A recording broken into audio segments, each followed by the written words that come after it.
never sleep again. Are you afraid of the things that go bump in the night? Do you feel like a zombie after a long night of tossing and turning? Well, then try Dream from LifeWise. Just one tab daily before bed will leave you feeling rested and refreshed every morning. That's right, Dream from LifeWise. Just one simple tab placed on your tongue, it dissolves and let you drift into dreamland. Text Moose Dream to 754-600-9473 to get you started with your free samples today. I'm Dick Warlock, Michael Myers from Halloween 2, and You're listening to Moose's Monster Mash. Welcome, horror hounds, to an all-new episode of Moose's Monster Mash. I'm your host, Moose, and we're going to veer a little outside of direct horror today, but we're still dealing with monsters, and it's kind of a Frankensteinian episode because it's dealing with bringing monsters to life. And in that vein, we have somebody that's been a part of almost everybody's childhood. And without putting it off much longer, I want to welcome, an accomplished actor, puppeteer, author from Labyrinth, Star Wars, Who Framed Roger Rabbit, and so many more. Please welcome Mr. Dave Barclay. Thank you very, very much indeed. Really happy to be here.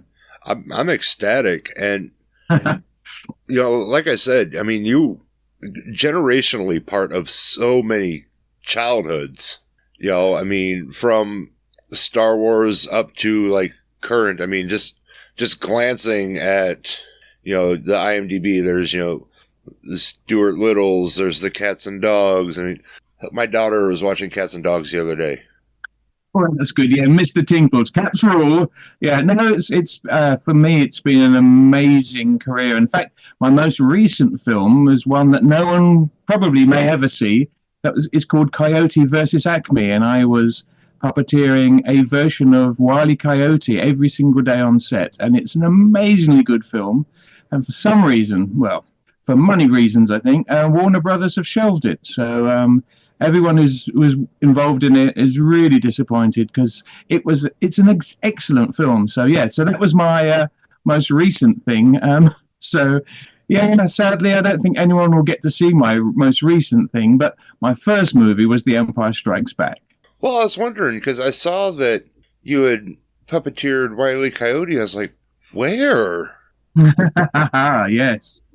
Well, I mean, when the book was being written, it was that was the film I had just completed and was looking forward to seeing it, and so I added a little extra to the end of the book just to say that no, it hasn't been released yet, but hopefully one day it will. So, I mean, it's complete, 100% complete, and it's ready for people to enjoy. So, hopefully, at some point, an executive will go, "Oh, yeah, let's let people see it." So. Hopefully I'll still be alive by then.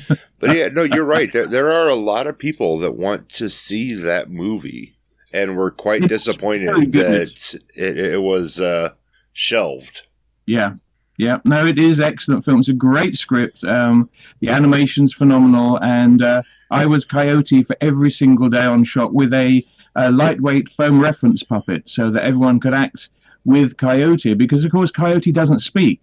So how do you bring Coyote to a live action set? Because in the past they'd have somebody off camera doing the voice, and that kind of works with maybe a tennis ball or something for an eye line.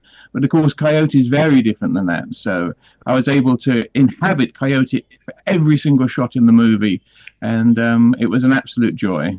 That's awesome. So how did you get your start in now? And I guess I should preface this with, I don't want to give too much away because we are here to promote your book, My Life with Animatronics, movies, puppets, and beyond. So I guess we don't want to dive too far in, but I do want to ask, how did you get started with puppets? What was like? Were you one of those kids like I was that just find a sock and start messing around with the sock on your hand, or did you take the more sophisticated route?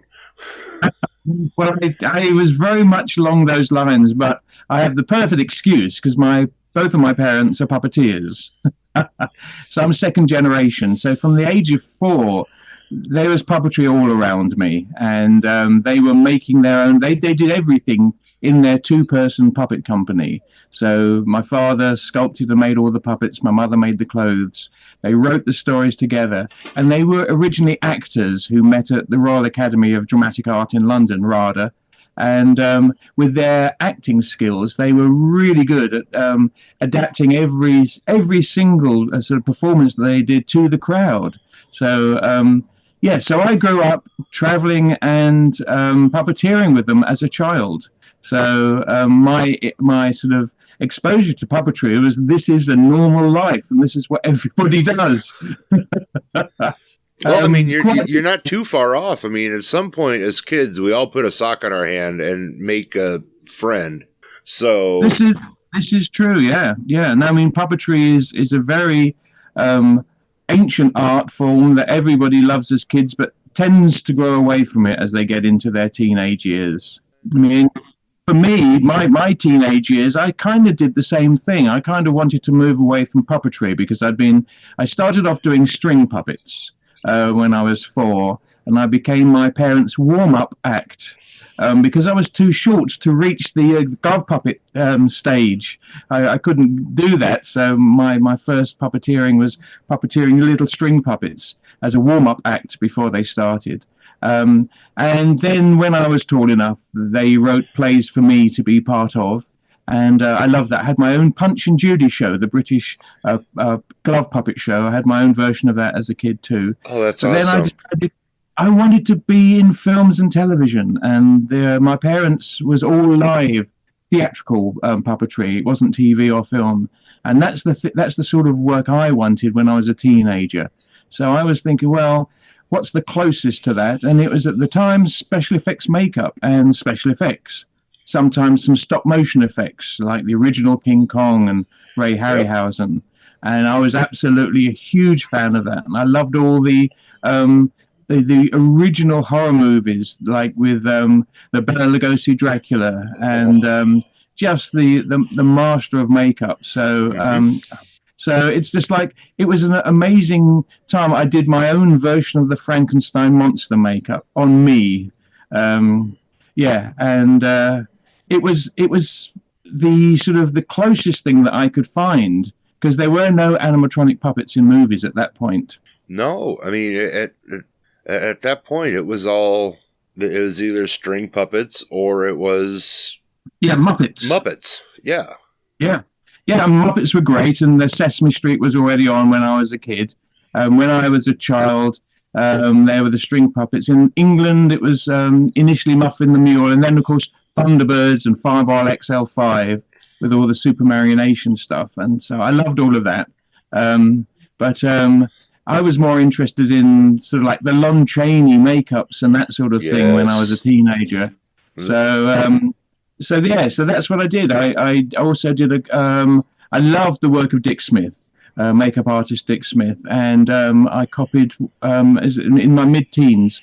I copied one of his classic old age makeups on Dustin Hoffman, the one for Little Big Man, and so I did my own version of that. So as a teenager, and loved the Planet of the Apes. So I made my own Planet of the Apes makeups and costumes and masks, and home movies as well. Now those I would love to see.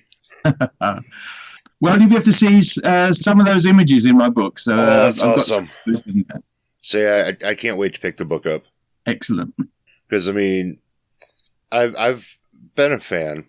Regrettably, we were at a convention together not that long ago, and I missed getting to come over and meet you because I was working. I'm a vendor, and I was busy all weekend, so I didn't get a chance to come see you. Well, I'm glad you were busy. It's a good problem to have, yeah. Yeah. And I wanted to meet you for a while, so I mean, this is great, but the opportunity to meet you in person just kind of passed by. I was like, damn it.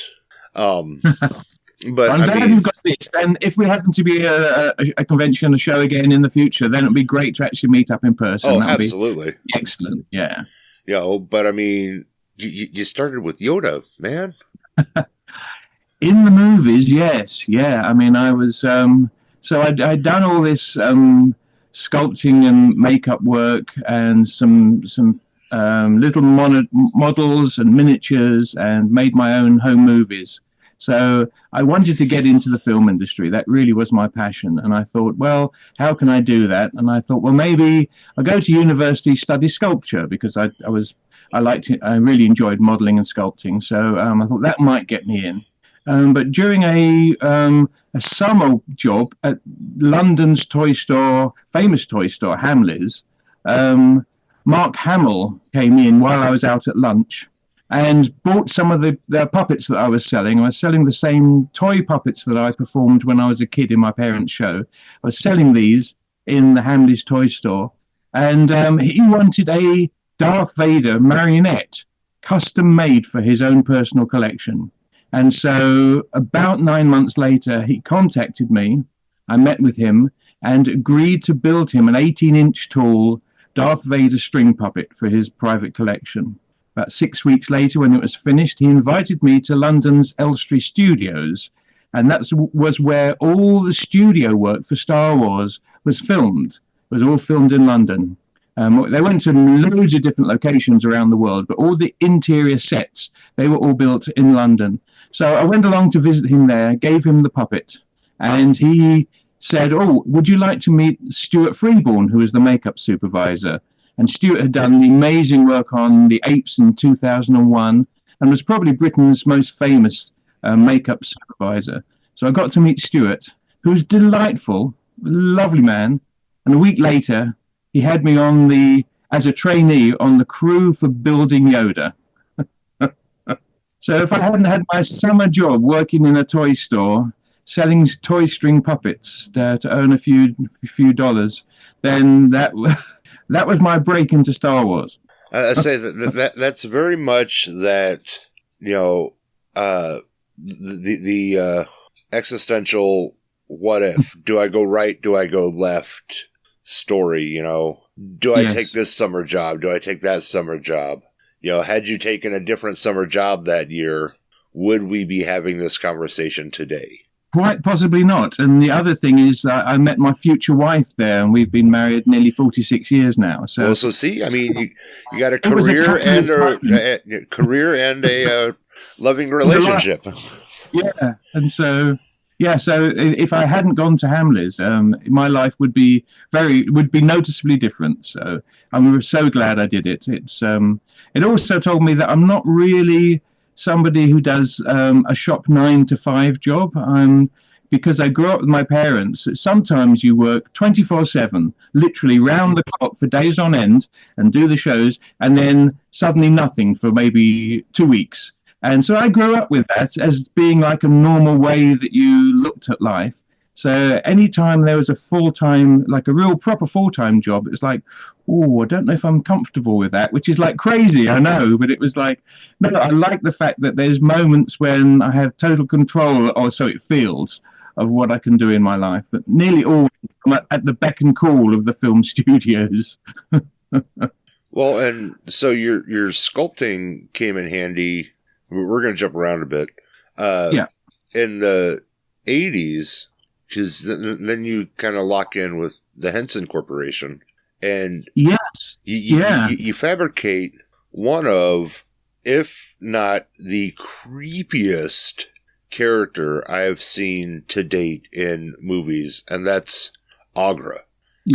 And now I said at the beginning of this that we're not in... we're not talking like horror proper, but we're talking monsters. Yeah. Agra is very much a monster. Just by looks. I mean, she's not like this terrifying character, but she looks terrifying. And it's amazing. Actually, she was an amazing character. And again, like Yoda, performed by Frank Oz. And Frank's performance with Agra was phenomenal. I was part of his puppeteering team when we were filming, controlling the facial expressions, like I was on Yoda for the bulk of Yoda. And But that original sculpt was by Lyle Conway, who went on to do Little Shop of Horrors, which is again an amazing movie. Again, slightly closer to the horror genre, but still not quite. But and Lyle's sculpt of that original Aughra is just gorgeous. And from an amazing design by Brian Froud, British designer who designed all of Dark Crystal and all of Labyrinth. And Brian is just such a brilliant person. So you've got these amazing creative people, this massive team of creative people trying to break new ground, trying to do things that had never been done before. And Lyle was, still is, he's great. Lyle decided he wanted the eye to be able to move around in the socket. She only had one eye because the other one was lost by all accounts, so that we don't know why, but it was. And so he wanted the actual eyeball with the lids to be able to move around in the socket and then bulge forward as well. So again, genius mechanic Tad Kraszowski did all of that, built all of that, and so Aughra we built her to be incredibly light because, unlike the Skeksis and the Mystics, who are also in Dark Crystal, Frank didn't want any mechanical support for Aughra and her body. So again, in the Mystics, they would have like a wrist support. So it takes some of the weight out of your arm because you've got your arm above your head and you've got this animatronic puppet on the end of it. With Aughra, Frank took all of the weight on his right arm. So he's got the head, the horns, all the mechanics, all the cables coming out, the shoulders, the upper body, the costume, the arms, and he's holding it all up with his right hand. And so, which was incredibly, I guess, must have been really tough. I mean, I didn't actually get to puppeteer Aughra per se. I was just on the end of cable controls. But what it did, it gave such a fluid and powerful performance that she's just so alive, just so alive in the original Dark Crystal. Amazing. And I mean, to date, this is still one of, if not Henson's like darkest movies. Yes. Yeah, I mean, Jim always had a dark sense of humor, which was great, and you can see that in certain things, but he didn't want to be typecast. I mean, the original Muppet Show, I think, was subtitled Sex and Violence. I mean, it was obviously all cartoon in both instances, but he loved playing around with people's conceptions, and he didn't want everyone to think puppetry could only be for preschool children a la Sesame Street. Obviously, he was massively successful with that, and it was brilliant, the work he did on that. And groundbreaking and reinvented puppetry for everyone, which was Jim did that from the start of Kermit way back in the 50s. But he wanted to reinvent it yet again, and so Dark Crystal was his way of looking into the future and seeing what could be done. And but also making sure these were all characters. They weren't just mindless sort of aliens that would necessarily kill you.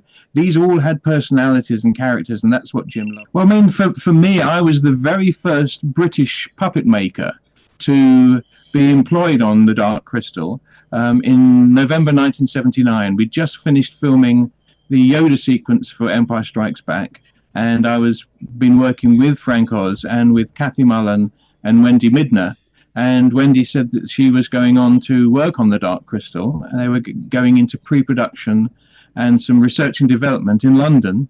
They had spent 5 years in New York working on so all the research and development that they'd got to so far. But so I got invited along, and I was the first British puppeteer on the Dark Crystal. And as I say, the end of November 1979. And again, I just felt so lucky and such a wonderful opportunity to work on a film where the kind of work that I wanted to do that hadn't existed before I started Empire was now the entire movie, which was animatronic puppets. And so, yeah, I was at the right place at the right time, which happened to be London, England. Well, and I think the grown-upness of Dark Crystal helped lay the groundwork for later movies like Team America World Police. Yes. Where those puppets absolutely are not, it's absolutely not a kid's movie. No. And I thought also Peter Jackson did The Feebles as well, which was a parody of the Muppets as well. So yeah, there have been a number of those, and I think even Brian Henson himself did the Happy Time Murders, where it was very much not the Muppets. So yeah, I think there's been a whole series of movies trying to push the envelope of what's possible in performance puppetry. Well, and yeah, I would imagine puppets are cheaper to cast than actors. I don't know. I mean, they usually take the rule of thumb that Jim Henson and Frank Oz said back in the day, and it seems pretty much the same. It usually takes twice as long to film puppets as it does actors, because you've got usually one or two, if not more, puppeteers working each character. And there's all this mass below the puppets that has to be managed. Everyone's watching TV monitors, so they all need to get set up. And you do have a team of puppeteers trying to bring a character to life. So it's not like just an actor who can just turn up and say his lines. This whole, like a football team of people to bring it together.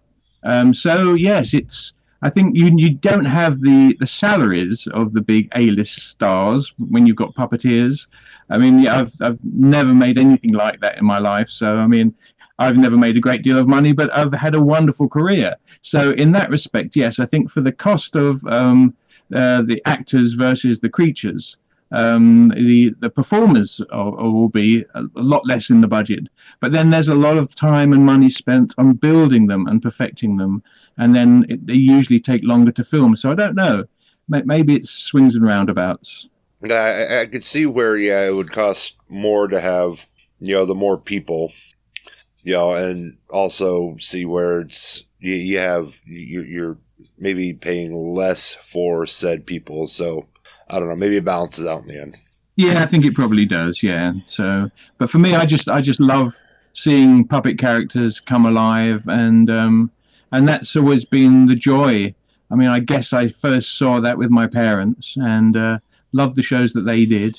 I was terrified of one of my parents' puppets. It was a pirate, a one-eyed pirate that my father puppeteered and performed and created and sculpted. And I was terrified of it as a kid when he performed it. And when he put it down, we took it off his hand and put it on the desk. I was fine. I knew it was a puppet.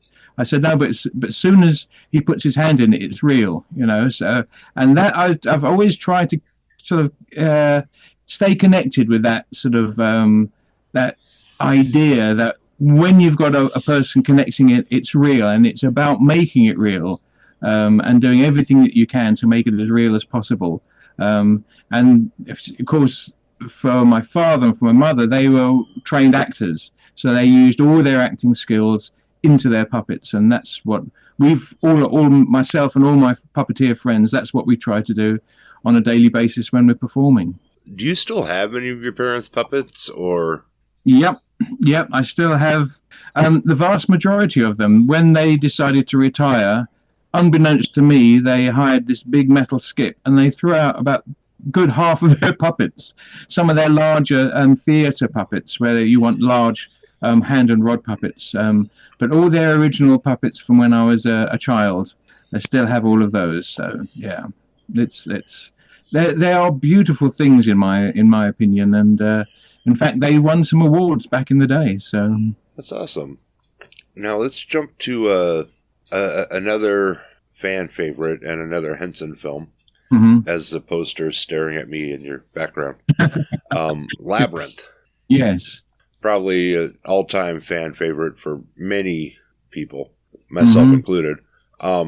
You got to be Didymus and a fiery. Yeah. What were the challenges with being the fiery? Because those things were weird, man. Yeah, they were. And it was based on the concepts of some various different forms of puppeteering, where you have three puppeteers operating the body of a puppet. And so I had my good friend Toby Philpott, who I was chief puppeteer, and Toby was my co-puppeteer inside Jabba the Hutt on Return of the Jedi. same puppeteer, Toby. He was holding the body and his feet were attached to the feet. I was reaching around doing the arms, and Kevin Clash was puppeteering the head. So that was the Fiery that we did. We were called Fiery number 1. And so we rehearsed and we rehearsed. There was a wonderful choreographer called Charles Organs, and he took us through our paces, and we rehearsed and experimented and danced and tried all kinds of tricks for weeks on end, until we ended up filming. So by the time we got onto the sound stage to film it, where we were well used to the actual procedure of bringing it to life, except we all had to be dressed in black. We were all dressed in black velvet. And at the time, I wore glasses, and they said, no, you can't have glasses because that will reflect back out through the black mask. You need to wear contact lenses. So I had to wear contact lenses for it. So inside this completely blacked out suit with myself, Toby, and Kevin, all dressed in black against black velvet. And the plan was that they would film the puppet sections, and the movements of the camera were all motion controlled, so that they would record all the puppet work, and then they put black velvet over the set. So we were actually filmed on the actual set that the Fire Gang should be in, but they covered it all in black so they could get rid of the puppeteers. So then they took all the black velvet off, and then they re-ran the camera to refilm the same camera moves that they'd done with the puppets. Unfortunately, it was such an early system, they were out. The frames were out and it didn't line up. So they had to go back and actually hand paint every single frame to get the wild thing, the Fire Gang into the backgrounds. So we were trying to use the absolute cutting edge state of technology. It wasn't quite ready. And Jim was like that. On Labyrinth, it's, I think, the very first fully CG animated character, which is the owl in the opening sequence. And that was hand animated painstakingly by amazing animator, Bill Croyer. And it was one of his first jobs, and he had to individually animate each feather separately. I just can't imagine how difficult that would have been. Yep. So yeah, Jim was really, he was always pushing the envelope. He was always inventing new things. He was always trying the latest technology. So yeah, using one of the traditional skills of puppetry. Some of it was based on the Japanese bunraku style, where you have 3 puppeteers. Taking that idea, but then bringing it into the current day and updating everything. So it was great. I was working with Toby again, which we did again for a number of films after. So, well, and then yeah, let's talk about it. You got Jabba the Hutt. Yes, this big, just slimy, evil worm. Yeah, he was such an amazing creation when you saw him in actual 3D space in the real world. Sculpted by the brilliant John Coppinger, amazing British sculptor, who's gone on to work on loads of other things that actually go back to the Star Wars world in the 90s. Brilliant sculptor, and he sculpted it and then painted it full size. It's all actually as you see it, because back in the day you couldn't really, there was no computer animation, so whatever you saw had to be in front of the camera. So I was actually at the time working for Jim Henson. We had finished filming Dark Crystal, and he asked myself and Lyle Conway to stay on after he let the rest of the film crew go, to work on research and development, and for his next film, which would be later entitled Labyrinth, and also to do promotion for the Dark Crystal. And it was while I was there that I got a call from Stuart Freeborn saying, would I like to be chief puppeteer for Jabba the Hutt? And I thought, well, this is a job I can't really turn down, but I'm actually under contract to Jim Henson. So I spoke to Jim and said, yeah, they'd like me to do Jabba the Hutt, and would you release me for the days of filming? And he said, as long as I cleared the backlog of work that I had to do, then yes, he'd let me go and be Jabba. And so in that way, I had my cake and eat it.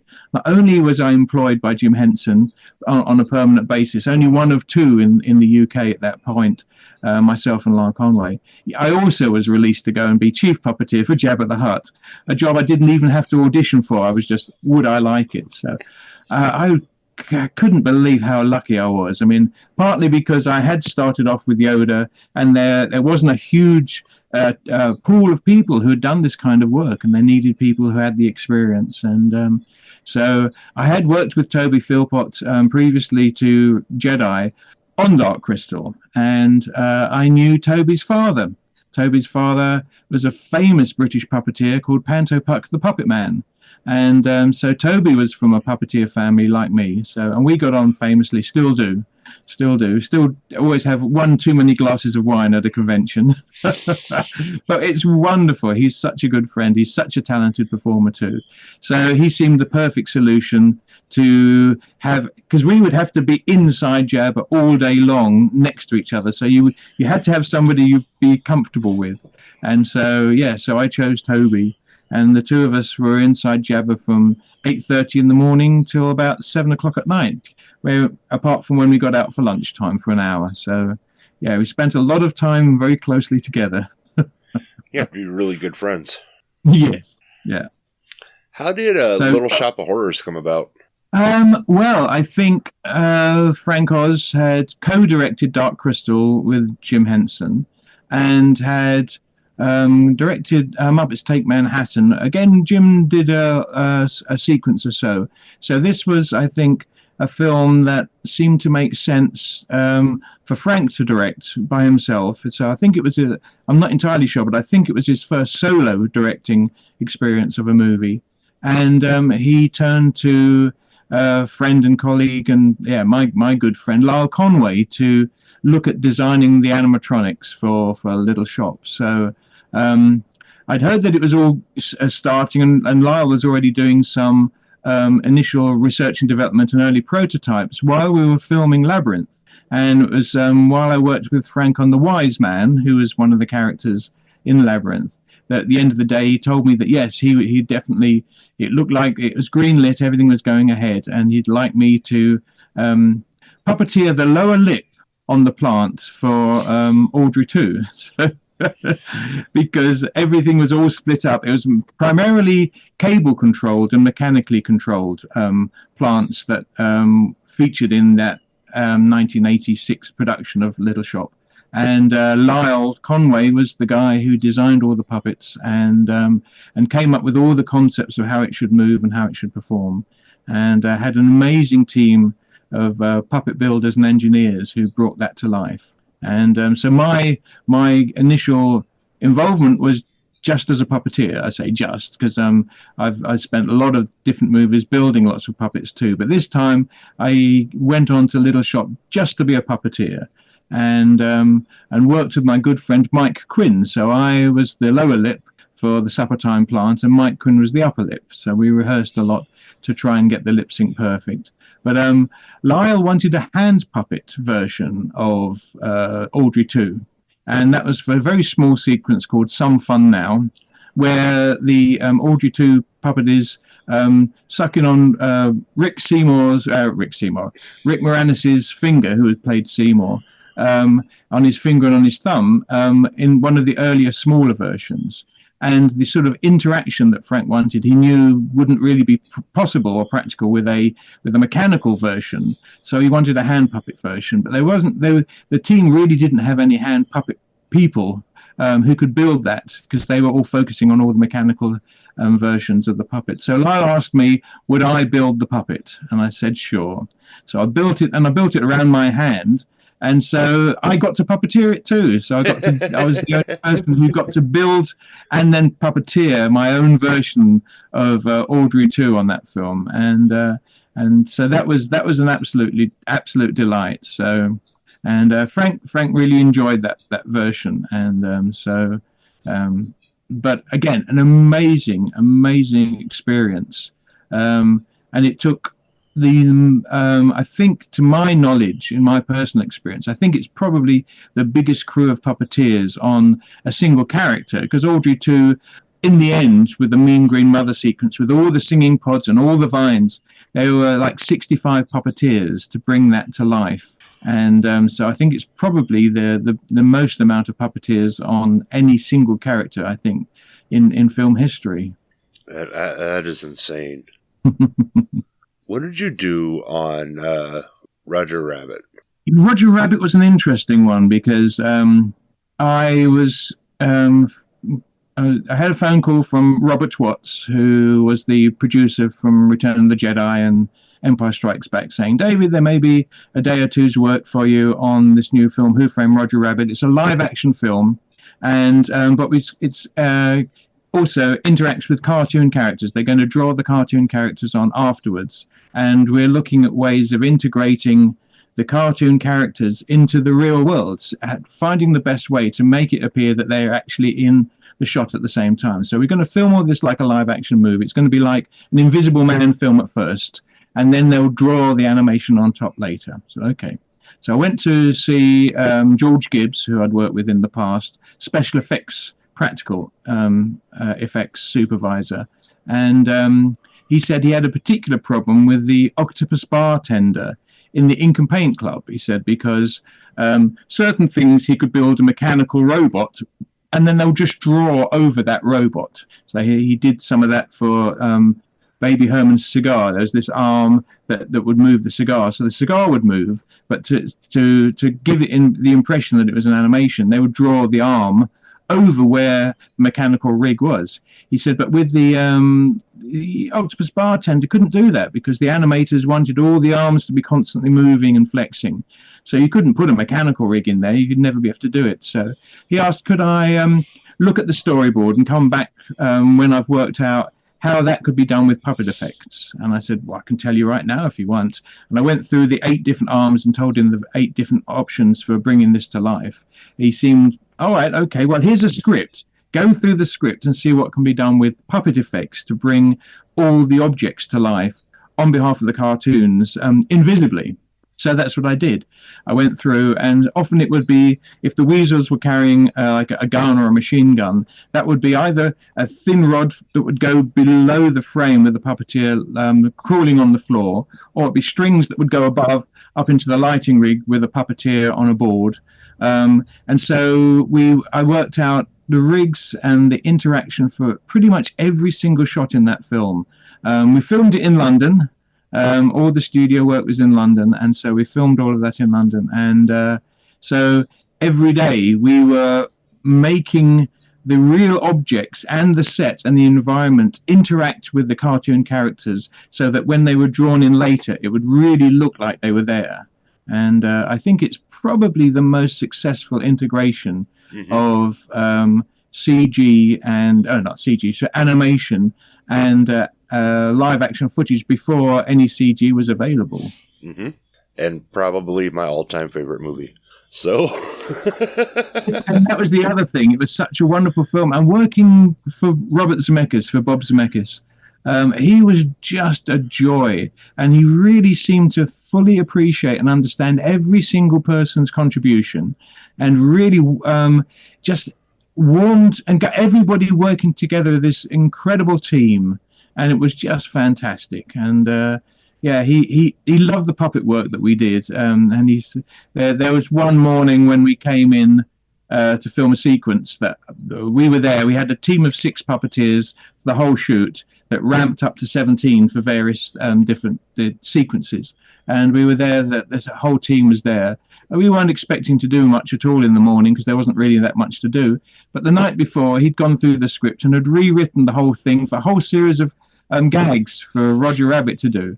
So he said, I've got a little puppet show for you guys. He said, all right, okay. So then he'd explain everything that he wanted and say, right, you've got half an hour to rig it all. So we'd have to go and work out how to do it all, get it all ready, and then they'd start, because they would take half an hour to light. And then, but every single time we were able to deliver all the effects that he needed. And yeah, we felt really proud of being part of that. And it got the Oscar, and I felt that's kind of like, kind of down to quite a lot of the puppeteers because and the whole crew, because George Gibbs would often say, "Oh, this is Dave Barclay. He's getting me my next Oscar." He would say.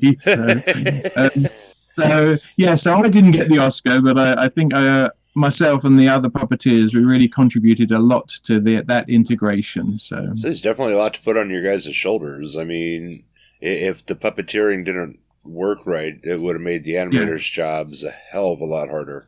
Yeah, and that was the amazing thing. We had Ken Ralston from ILM and Don Hahn who's at Disney these days, but I think he may have even been at Disney at the time. And sort of lots of people, Scott Farrar, lots of people who were on set to make sure that every frame was right. And so we would talk with the animators, we'd make sure that we were doing the right movements, A, for the character and B, for the technique. One of the things they were saying that typically with animation, you do a nice move when you freeze, because obviously it's easy just to draw the same frames again and again. But in live action, what ends up, if you try and do that over something that's absolutely static, it looks like the hand skating over the object, because this is all before computer animation. Yeah. This is having to redraw it again and again. So we were never allowed to, well, not allowed to, we were asked not to completely come to a halt. So where we would normally do that, even in an animation, with Roger Rabbit, we would then just let it move just very subtly and slowly, so you wouldn't notice the fact that it was being there was no skating on the props. So it was like there's a lot of things to consider, and but everyone was working together as a team. I remember we were doing the sequence when Bob Hoskins is in the Ink and Paint Club, and he sits down and he orders Scotch on the rocks, and the plan was just I had a little paddle.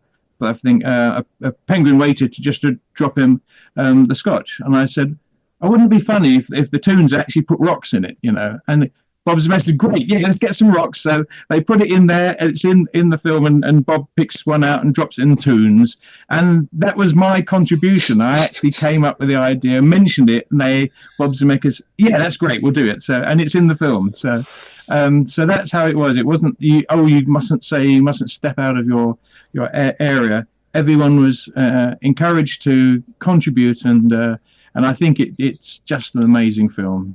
You know, it really is, and it stands the test of time. And Richard Williams' animation for that, and character design for Roger, and he just put so much effort into that, and just the way all the rim lights and all, no one had ever put that effort into the animation. I don't think anyone had put the effort into bringing the objects to life before that way, and making sure eye lines were correct. And again, Bob Hoskins was phenomenal. So I think probably the integration on Coyote is just as good, but nowadays you have computers that can help us. So with me as Coyote, I'd be kneeling down, holding the full-size 5'4" Coyote hand puppet and performing him. They use the computer to digitally paint me out of the background and the puppet, so they can put the proper full-on rendered animation version. So that's where now the computers can help. We have the proper integration with a character on set, so we've got all the acting beats, all the interaction correct, and now we can remove that easily. Well, not easily. I think it cost them a chunk of money, but they remove the puppet, and put in the animation, and you get this amazing interaction between the two. So it's using the new techniques and the new skills to, again, look at making that integration as best as you possibly can. It's amazing how far in just your career puppeteering and integration has come in movies. It's true. I mean, to be honest, as I say, when I was a teenager, I wanted to do this job that actually didn't exist. And the very first job was my first job, was Empire Strikes Back with Yoda. It was the first animatronic puppet in movies, and I happened to get on the first rung of the ladder on the first movie in an area that I wanted to be involved in, that actually until that point didn't exist. And so I remember speaking to Lyle Conway. We were it was before I think he'd just finished doing Return to Oz, and we were realizing that computer animation would take over. and we thought we'd be lucky to be having any animatronics into the 90s. Fortunately, they lasted a bit longer. We got some into the 2000s, but it was clear that CG was going to take over. And so I'm just glad that I had this little specific window from Empire Strikes Back, which was the first, to around about now. There still are some animatronics and some animatronic characters being made, which is great. But the golden heydays of the 80s and 90s, yeah, that was an amazing time to be involved in them all. Oh, absolutely. Now, as much as I would like to sit here and keep dissecting your career, because there's a lot to dissect, I think we need to put that off for another visit, because I want to shift gears to your book. And obviously you have a ton of stories. What was the precipice for, I want to sit down and write my story and tell my story? Yes. Well, how it all came about was it must be about 20 years ago. A very good friend of mine, brilliant writer, designer, artist, Murty Schofield, said, Dave, you've had all these different stories that he knew about and had been part of some of them. You've got to write them down. I mean, it's like, so for your family, but all the people who would be interested. And I said, I'm not sure whether anyone would be interested and whether it's something I want to do. And then it came to the part around about COVID where I thought, everyone's writing their autobiography, and I still didn't do it. So, but then as my mum was not doing too well with health, and I'd already lost my dad, I realized that if I didn't start getting some of this down, I was the only person to get this information onto page. So I started writing the book, and I'm thinking, there's so many stories. Like, what do I do? I mean, I could write a book just on a few days worth of working on the Star Wars films, and I've been doing this for 45 years. And I thought, I know. As I was going through trying to research images, I thought that's my career has been one that's based on imagery. And so what I'll do is I will find an image, and then I'll write the story about that image so that it's a direct reflection. So the story reflects the images. So like in this book here, do it the other way so you can actually see them. There's just loads and loads and loads. I've got hundreds of photographs in here, and it all describes the various different jobs and the different puppet versions. And so by using the images, which is obviously a lot more expensive to print, I've discovered, but by doing that, then you get to see the exact reference that I'm talking about. So rather than just putting a handful of images in the middle of a book, which most biographies are, I decided I wanted to have a picture and story, and just work my way through that way. So that was as much for my storytelling process as hopefully people enjoying it, and then they can choose the various different sections that they like, just read about Star Wars if they want. But there's a lot of good pictures to look at, and loads of them have never been printed before. And I got permission from Lucasfilm, from Henson, from Disney, from Frank Oz, from Mark Hamill, Brendan Fraser. So some amazing images in there that I'm really lucky, I think, to have in that book. So did you find it was easier once you had the pictures to just write from the pictures than trying to recall, like just sitting down and say, okay, let's just pick one at random here. Looney Tunes back in action. My time on Looney Tunes. Was it easier to just look at that picture and be like, I remember what happened from that moment on? Very much so. I mean, that's what a lot of the photographs are about. So that I'll look at that and I think, well, that's a good, because again, Looney Tunes back in action, there's probably 20 stories there. And I thought, well, no one's going to want to read 20 stories. I'll try and choose a couple that... well, as it is, it's quite a few hundred pages. So it's like, but yeah, it's, I wanted to try and sort of cover each one to a certain degree. Well, not every single one. I haven't put every single project, but just the main ones in there. And so yeah, but like with Looney Tunes, and some of them I have got pictures that I haven't had because you have to pay a licensing fee to getting most of these pictures in the book. So there's some pictures I have, and there's been a few where I haven't had approval of. And so I have those photos, and they had originally been planned in the book. So there are a couple of little sequences in there that don't actually have the photo, although I have the photo, although I can't put it in there. But for me, it gave me a framework. About 15 years ago, I wrote a movie script, and that took me a while to really get into that and make sure that it was the dialogue was okay and that the storytelling was fine. And I enjoyed the process. So this time I was thinking, well, how do I start? What do I do? But as soon as I took a photograph and thought, right, okay, this is the way to go, then it meant that I had this framework that I could base everything upon. And I wanted it not to be overly academic, as it were. I wanted it to be chatty, as though I'm chatting to you. So I wanted it to be a nice, easy read. So what's your favorite story that didn't make it into the book? That didn't make it into the book. Oh, that's very interesting. Well, one of the early stories that I was absolutely amazing, and was the very first time I ever met Jim Henson in person. And this was on The Empire Strikes Back. We were filming Yoda, and we were probably about 2/3 the way through. And I'd got to know Frank pretty well, and Kathy and Wendy and all the crew, and Mark Hamill, who was amazing, absolutely amazing, Irvin Kershner. And then I hear there's a bit of a kerfuffle, and Frank disappears, and suddenly they roll the next take. Up comes Miss Piggy, and then Kermit the Frog. And then they start ad-libbing and joke around, and the crew just goes nuts, because we've been working really tensely to try and get Yoda perfect. And suddenly sort of Piggy and Kermit appear on the set in The Empire Strikes Back, on the Dagobah set. And the crew go nuts, and it was hysterical. And it was just really wonderful to be part of that. And it was the first time I got to meet Jim Henson in person. And so, yeah, that was in the summer of 1979.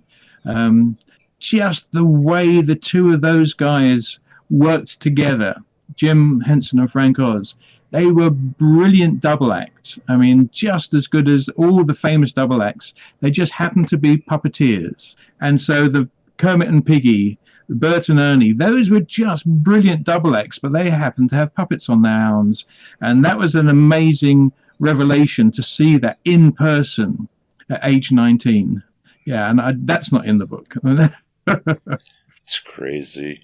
So where can listeners keep up to date with things you're doing and find your book? Right. Well, my book is currently available through my friend Derek Mackey at Cool Waters Productions, and that's Cool Waters Prods, CoolWatersProds.com.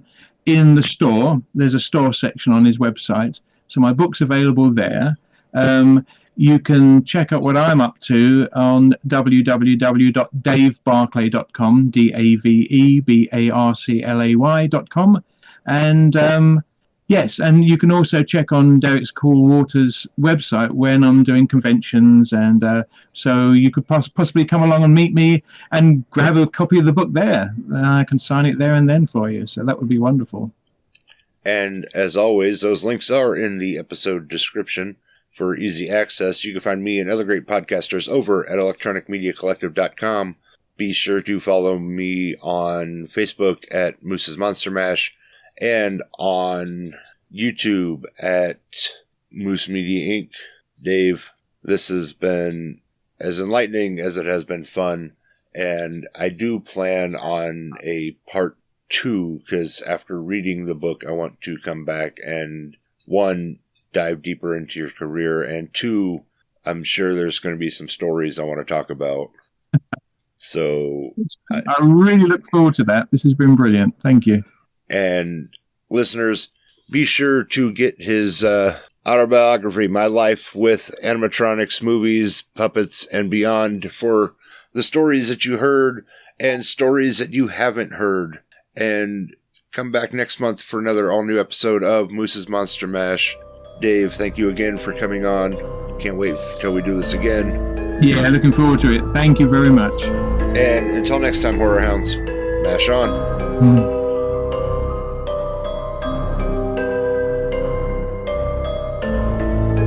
This has been Moose's Monster Mash. Come back for more chills and thrills if you dare.